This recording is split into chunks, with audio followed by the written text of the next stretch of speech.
எது வீரம்? முத்தொள்ளாயிரத்தில் ஒரு பாண்டிய மன்னன் ஜெயிச்சுட்டு அப்படி வெளியில வராங்க. தமிழ் எழுத்தாளர்கள் எப்படி வீரத்தை எழுதுறாங்கன்னு பாருங்க. அவ அப்படி வெளியில வரான், ஒரு வீரன், ஒரு மன்னன் ஜெயிச்சிட்டோண்டா அப்படின்னு வந்த உடனே அந்த முத்தொள்ளாயிரத்தின் ஆசிரியர் யாருன்னு தெரியல. முத்தொள்ளாயிரத்தில் அந்த பாண்டியனை பற்றி எழுதுகின்ற அந்த ஆசிரியர் சொல்லுகிறார், அந்த வீரன், அந்த களமாடி ஜெயித்த அந்த மன்னன் தோற்றான் போல் நின்றான். நான் தோத்துட்டேன்டா, உனக்கு முன்னால ஜெயிச்சது நீதாண்டான்னு நின்னானா. என்ன காட்சி என்றால், ஒரு பகை மன்னன் நெஞ்சிலே அம்பெய்து விட்டு கையிலே வேல் எடுத்துக்கொண்டு இந்த சுட்டு விரலால் தன்னுடைய பகைவனை காட்டிக்கொண்டு பார்த்து கொண்டிருக்கிறான். மடித்த வாயோடு அப்படி நிக்கிறான். அம்பு பாஞ்சிருச்சு, இறந்துட்டான். அவனை பார்த்து விட்டு அந்த ஜெயித்த மன்னன், நான் இல்லடா ஜெயித்தது, சாகும் போது வீரனாவே இருந்தியடா, நீதான்டா ஜெயிச்சன் என்று சொல்லிட்டு வந்தான் பாருங்க. அதற்கு பெயர் தான் தமிழ் வீரம். இந்த வீரத்தை நான் ராமனிடத்தில் பார்க்கிறேன். ராமன் நிக்கிறாங்க, கும்பன் வரான். கும்பகர்ணத்தை பத்தி பேசணும்னா ரொம்ப நிறைய பேசலாம். எனக்கு ரொம்ப பிடித்தமான ஒரு ஆள். நல்லா சாப்பிடுவான், நல்லா தூங்குவான், 6 மாசம் சாப்பிடுவான், 6 மாசம் தூங்குவான். சூப்பர்ல. பெண்களுக்கு அதெல்லாம் இல்லை. நாளும் கிழமையும் நலிந்தோருக்கு இல்லை, ஞாயிற்றுக்கிழமை பெண்களுக்கு இல்லை. நமக்கு கிடையாது. உனக்கு இல்ல, உனக்கு இல்ல, உனக்கு இல்ல, அது நமக்கு இல்ல.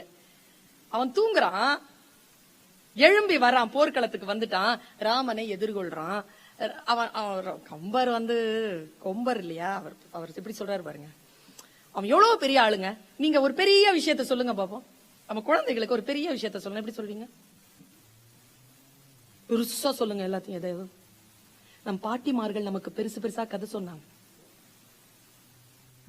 நம் பாட்டிமார் கதைகளில் ஒரு நாளும் அரக்கர்கள் வென்றதில்லை. ஆனால் இன்றைக்கு வரக்கூடிய அத்தனை கதைகளிலும் அரக்கர் தான் ஜெயிக்கிறார்கள்.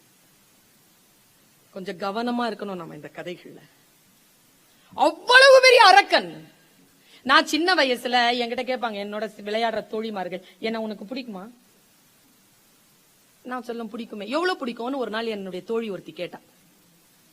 நான் இப்படி பதில் சொன்னேன். எனக்கு பார்த்தா நான் கம்பனை வாசிக்கவே இல்லை. நான் ஒரு 3 வயசு தான் இருக்கும், எனக்கு 3-4 வயசு இருக்கும். எனக்கு அப்படியே நினைவு இருக்கு. ஆனா அடுத்தடுத்து நான் அதை நினைவில் வைத்துக் கொண்டதனால் எனக்கு இப்போதும் நினைவு இருக்கு. மாட்டை ஒருத்தன் தூக்குனானா கண்ணுக்குட்டியில இருந்து தூக்கி பழக்கமா இருக்கும், அப்பதான் தூக்குவான். அந்த மாதிரி ஞாபகம் வந்தது. இது எப்படி ஞாபகம் வந்தது பாருங்க. நான் உன்னை எனக்கு ரொம்ப பிடிக்கும் ஃபாத்திமா. எவ்வளவு பிடிக்கும்? ரொம்ப அப்படி நிறுத்திட்டேன். பா நாளைக்கு சொல்றேன். அவ்வளவு பிடிக்கும். 24 hours நீங்க இழுக்கலாம் அந்த பாவை. அப்புறமா வந்து கேட்டா சொல்லு, இப்ப இல்ல நாளைக்கு சொல்றேன். 3 நாளைக்கு அப்புறமா தான் பா அவ்வளவு பிடிக்கும் அப்படின்னு சொன்னேன். அது ஒரு ஜெஸ்டர் தான். கும்பன் எவ்வளவு அழகாக இருந்தான் என்று, எவ்வளவு பெருசா இருந்தான் என்று கம்பர் சொல்றார். இந்த தோலை பார்த்துட்டு அடுத்த தோல் பார்க்கணும்னா பல நாள் போகுமா. அவன் தூங்கிட்டே இருக்கிறான். கம்பர் பயங்கர விளையாடுவார் அதுல. நீங்க அது வா, இதெல்லாம் தொடர் சொற்பொழிவா வைக்கணும். நீங்க ராமன் பேசுறதுக்கே 40 நாள் ஆகும். இல்ல கிருஷ்ணன் வேற. அப்படி படுத்துட்டு அவன் காதுல இடிக்கிறாங்க. அப்பதான் அவன் ஏந்திரிப்பான்னு சொல்லிட்டு உலக்க போட்டு இடிக்கிறாங்க. அவனை எழுப்பணும். உலக்க போட்டு இடிக்கிறாங்க. இடிச்சுட்டே இருக்கும் போது அது ரொம்ப அழகா கம்பர் எழுதுவார். உறங்குகின்ற கும்ப கண்ண உங்கள் மாய வாழ்வெல்லாம் இறங்குகின்றதின்று கான் எழுந்திராய் என்று எழுந்திராய். கரங்கு போன்ற விற்பிடித்த கால தூதர் கையிலே உறங்குவாய் உறங்குவாய் இனி பிடித்துறங்கும். அப்படியே கடந்து அடிக்கிறாங்க. உலக்கையால அடிக்கிறாங்க. உலக்கையால இந்த காதம் அந்த காதம், இந்த காதம் அந்த காதம், உலக்கில எழுந்திரிக்கல. உடனே ஒருத்தன் சொல்றான், வா நாம யானையை விடுவோம் உள்ள. காதுக்குள்ள யானைய கூட்டிட்டு போறானு. ஒருத்தன் யானைய கூட்டிட்டு போயிட்டானா அவன் அங்குசத்தை தொலைச்சிட்டான். கம்பர் பாட்டு வெளியில ஓடி ஐயோ என் அங்குசத்தை காணோம், என் அங்குசத்தை காணும். டேய் நான் என் யானை காணும்னு சொல்றேன், நீ அங்குசத்தை காணும்னு சொல்றேன்னு ஒருத்தன் சொல்றான். அப்படி ஒரு பாட்டு இருக்கு. எவ்வளவு பெரியவனாக இருக்கிறான். அவ்வளவு பெரிய அந்த கும்பன் தன்னுடைய அண்ணனுக்காக நிற்கிறான் களத்தில். அண்ணன் செய்வது தவறு என்று சுட்டி காட்டியவர். அண்ணனோடு சேர்த்து அழிய வேண்டும், அதுதான் என் அறம் என்று வந்து நிற்கிறான். அதனால் ராமனுக்கு எதிரான அணியிலே நிற்கிறான். ஆஹா, கும்பன் போல ஒரு வீரனை பார்க்க முடியாதுங்க. சாகும் போது கூட அவனுடைய போர்க்களத்துல அவன் களமாடுறதெல்லாம் நீங்க பார்த்தீங்கன்னா, எனக்கு ஒரு மீட்டிங்ல நான் சொல்லி இருக்கிறேன். பாகுபலி படம் பாத்தீங்களா? அந்த ராஜ்மௌலி இருக்கார்ல, அவர் வந்து ஒரு பேட்டியில சொன்னார். ராஜ்மௌலியில மதன் கார்கி சொன்னார். மதன் கார்கி தான் லிரிக்ஸ், அந்த வசனம் எல்லாம் அவர் தான். அவரை சொல்லும் போது ராஜ்மௌலி வந்து ஒரு தெலுங்கருங்க. தெலுங்கர் ராஜ்மௌலி தன்னுடைய கதைக்கு வசனம் எழுதிய அந்த மதன் கார்கி கிட்ட அவங்க சொல்லி இருக்கிறாரு, கம்ப ராமாயணத்தை படி, அப்படி இருக்கணும் வசனம். எப்படி பாருங்க, இந்த வசனம் தான் அவர் ராஜ்மௌலி சொல்லி காட்டின வசனம். அயோத்தியில் பெண்களின் கண்களும் வீரர்களின் அம்புகளும் குறி தவறுவதே இல்லை. இப்படி எழுதுறாராம் கம்பர். அத ஒரு தெலுங்கர் படிச்சு சொல்றார். நாம விட்டுட்டோம். நான் ஒண்ணு சொல்றேன், கம்ப ராமாயணத்தின் யுத்த காண்டத்தை படிக்காமல் பாகுபலி என்கின்ற படத்தை எடுத்திருக்க முடியாது என்பதுதான் என்னுடைய கணிப்பு. என்ன மாதிரியான பிரம்மாண்டத்தை காட்டுகிறார் கம்பர். அப்படிப்பட்ட ஒரு ஒரு ஒரு களமாடுகின்ற ஒரு பெரிய வீரன். அந்த வீரனை பார்த்துட்டு அவனை கொல்ல வேண்டும். ராமனுக்கு எவ்வளவு பெரிய வீரனாக இருந்தாலும் ராமன் கொல்லுவான். ராமனுக்கு அவ்வளவு ஆற்றல் இருக்கிறது. அவனுடைய மனம் இருக்கல, அவன் ரொம்ப நல்லவன். யாரு? கும்பன்.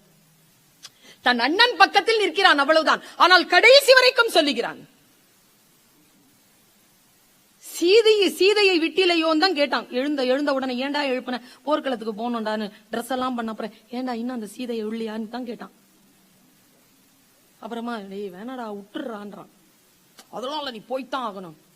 சரி, இப்படி முடிவு பண்ணிக்கோ, என்ன கொன்னுட்டாங்கன்னா உன்னை கொன்னுடுவாங்க, ஓகேவா அப்படின்னு தான் போனான். வீடனன் வந்து கூப்பிடுறான், வாடா அண்ணன் வேண்டாம், நம்ம ராமன் பக்கம் போய். டேய் நீ போடா, இவன் தாண்டா என்ன வாழ வச்சான். நீர்கோல வாழ்வை நச்சி நெடுது நாள் வளர்த்து பின்னை போர்க்கோலம் செய்து விட்டார்க்கு உயிர் கொடாது அங்கு போகேன். உனக்கு மரணம் அங்கே, எனக்கு புலையூறு மரணம் தான் என் புகழ், போ அப்படின்னு சொன்னவன் கும்பன். அந்த மனச பாக்குறாங்க ராமன், அந்த வீரத்தை பாக்குறான் ராமன். அருந்து விழுதுங்க, கை அருந்து விழுந்த உடனே லெப்ட் ஹேண்ட்ல கை எடுத்து அடிக்கிறான்.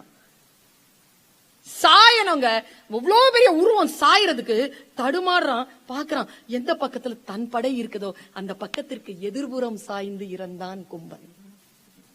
சாகும்போது கூட. அதனால் தான் ராமன் தன்னுடைய வில்லை அம்பை எடுத்து வில்லை பூட்டுகின்ற பொழுது அவன் மலர்கரங்கள் நடுங்கின என்று எழுதுகிறார் கம்பர். எந்த ஒரு வீரன் தன் முன்னால் இருக்கக்கூடிய சுத்தமான வீரனை எதிர்த்து அம்பு தொடுக்கிறானோ அவனுடைய கரங்கள் விதிர் விதிர்த்து போகும் என்பதற்கு என்கின்ற அறம், மரம் சார்ந்த அறம் சொல்லப்பட்ட இடம் ராமனின் இடம். இங்க எத்தனை பேர் அண்ணா அண்ணா எத்தனை பேர்? அண்ணா அக்கா எத்தனை பேர் அண்ணனோட பிறந்தவங்க? அண்ணனா இருக்கிறதெல்லாம் பெரிய விஷயம் இல்லைங்க, அண்ணனோட பிறக்கிறது பெரிய விஷயம் தெரியுமா? அக்காவோட பிறக்கணுங்க. அண்ணா அக்காலாம் பூனைக்கு முதல் குத்தி பத்தியம் வாங்க, அது உண்மையா பொய்யான்னு எனக்கு தெரியாது, குடும்பத்திற்கு பத்தியமாகி போனவர்கள் அண்ணனும் அக்கா. அதை யோசிச்சு பாருங்களேன். நீங்க அப்பாவை இந்த வயசுல பார்க்க முடியாதுங்க, இருந்தா பாத்துக்கோங்க. அவங்களே சின்ன வயசுல பாக்கணும்னா அண்ணனை பாத்துக்கோ. இன்னைக்கு வீட்டுக்கு போய் உடனே ஒரு போன் அடிச்சு, அண்ணா நல்லா இருக்கியா கேட்டுருங்க. அண்ணா அக்கா மறுபடியும் வரமாட்டான். கம்பன் அதை சொல்லி நிற்கிறான். அண்ணன் எப்படிப்பட்ட அண்ணன், அண்ணனா இருந்தா எப்படிப்பட்ட அண்ணனா இருக்கணும்னு வாலி சொல்றாங்க ராமன் கிட்ட. அண்ணனா இருந்தா உன்ன மாதிரி இருக்கணும்டா அண்ணன். என்ன அண்ணன்டா நீ, உனக்காக ஒருத்தன் உன் பாதுகை எடுத்துட்டு போய் ராஜாங்கம் பண்றான். ஒருத்தன் யாராலையும் துறக்க முடியாத இளமையை துறந்தாங்க லக்ஷ்மண. அண்ணனுக்காக செஞ்சாங்க இவங்க எல்லாம். ஆனா நான் கெட்ட அண்ணன், என் தம்பியை நான் ரொம்ப கஷ்டப்படுத்திட்டேன், என் தம்பி என்ன கொன்னுட்டான். இருந்தாலும் ஒண்ணு சொல்றேன், கடைசியா பாருங்க ராமாயணம் என்ன சொல்லுதுன்னு பாருங்க. உங்ககிட்ட கடைசியா ஒரு விஷயம் சொல்ற, ராமா நீ ரொம்ப நல்ல அண்ணன்ற திமிரு உன் தம்பிக்கு உண்டு. எப்ப பார்த்தாலும் இப்படியே நம்ம சுத்துவோம் தெரியுமா? நான் சுத்துவேன்பா. ஏய் அண்ணன் யார் தெரியுமா? ஸ்கூல்ல எல்லாம் நம்ம கிட்ட யாருமே வாலாட்ட முடியாது. எங்க அண்ணன் கிட்ட சொல்லிடுவேன். நிறைய வாட்டி நான் சொல்லியிருக்கிறேன். அண்ணன் தான் நமக்கான ஒரே செக்யூரிட்டி கார்டு. அப்பாட்ட சொன்னாலும் அடி விடும். அண்ணன் தான் யார் அது அப்படின்னு சொல்லிட்டு வெளில வருவான். அவன் சொல்றான், நான் நல்ல அண்ணன் இல்ல, என் தம்பிக்கு நான் கெட்ட அண்ணன் ராமா. ஆனா நீ நல்ல அண்ணன், உன் தம்பி உன்னுடைய அண்ணங்கிற திமிர்ல சுத்துறான். எப்பவாவது ஒரு நாள் அந்த திமிர்ல என் தம்பிய பார்த்து போடா அண்ணனை கொன்னவனே அப்படின்னு சொல்லாம பாத்துக்கிறியா? முன்முனை முழுந்தாய் என்றே இவன் பிழை பொறுப்பதையான்னு சொல்லிட்டு செத்துட்டாங்க வாலி. நல்ல அண்ணங்க வாலி. ராமனை பார்த்து தன்னுடைய வாழ்க்கையை சுத்திகரித்துக் கொண்டவன் வாலி. நல்ல அண்ணனாக இருப்பது எப்படி என்பதனை இந்த உலகத்திற்கு சொன்னவன் நல்ல அண்ணன்க ராமன். ஒரு நல்ல கணவன், ஒரு நல்ல குழந்தை, ஒரு நல்ல மாணவன், ஒரு நல்ல போர் வீரன். கடைசியா ஒன்னு சொல்றேன். வானத்துல இருந்து தசரதர் இறங்குறார். இந்த தசரதருக்கு என்னன்னு தெரியல, செத்த அப்புறமாவும் அவருடைய அந்த பழக்கம் போகல. குழந்தாய் உனக்கு என்ன வரம் வேண்டும் கேள். அந்த ஏற்கனவே 2 வரம் கொடுத்துதானே சிக்கனார். திருந்தலிங்க அவரு. கீழே வந்தோடனே கேட்டார், உனக்கு என்ன வரும்? நாமளா இருந்தா என்னென்னமோ கேட்டிருப்போம்ல. அவன் யோசிக்கிறாங்க. தன்னை தன் தாய் கானகத்துக்கு துரத்திய பொழுது தன் தகப்பன் சொன்ன வார்த்தையை அறிந்தான் ராமன். தன் தகப்பன் தாயிடத்தில் என்ன தெரியுமா சொன்னா? இனி நீ என் மனைவி இல்லை, உன் மகன் பரதன் என் மகன் இல்லை அப்படி சொல்லிட்டு செத்தான். பாருங்க குடும்ப உறவுகளை எப்படி பேணி பாதுகாக்கிறான்றது பாருங்க. தன் இளமையை அழித்தவள், தன் வாழ்க்கையை அழித்தவள், தன்னுடைய எல்லா விஷயங்களையும் தனிப்பட்ட வாழ்க்கையை அழித்து கொண்டு சமூகத்திற்காக தான் வந்ததற்கு காரணமான ஒரு பெண்ணை மனசுல வச்சுக்கிட்டு கடைசி நிமிஷம் வரைக்கும் நம்ம எவ்வளவு துன்பங்களையும் துயரங்களையும் ஆறாத ரணங்களையும் சுமந்து கொண்டிருக்கோம். இன்னைக்கு கூட நம்ம கிட்ட துப்பாக்கி கொடுத்தா சுட்டு தள்ளுறதுக்கு நம்ம குடும்பத்திலேயே ஒரு 10 பேர் வச்சிருக்கோமா இல்லையா? ஊருக்கு போனாலும் அவனை விடக்கூடாது வச்சிருக்கிறோமா இல்லையா? இந்த மட்டும் எனக்கு கிடைச்சிருச்சு, எனக்கு உங்களெல்லாம் போட்டு தள்ளு, ஒரு பிரச்சனையும் கிடையாது, உனக்கு சட்ட சிக்கல் வராது, நீ மன்னிக்கப்படுவாய் அப்படின்னா நம்ம ஒரு 10 பேரை கண்டிப்பா வச்சிருக்கோம். அப்ப ராமனுடைய ஃபர்ஸ்ட் லிஸ்ட்ல இருக்கிறதே கைகேயி தான். ராவணனை அவன் கொன்னுட்டான்.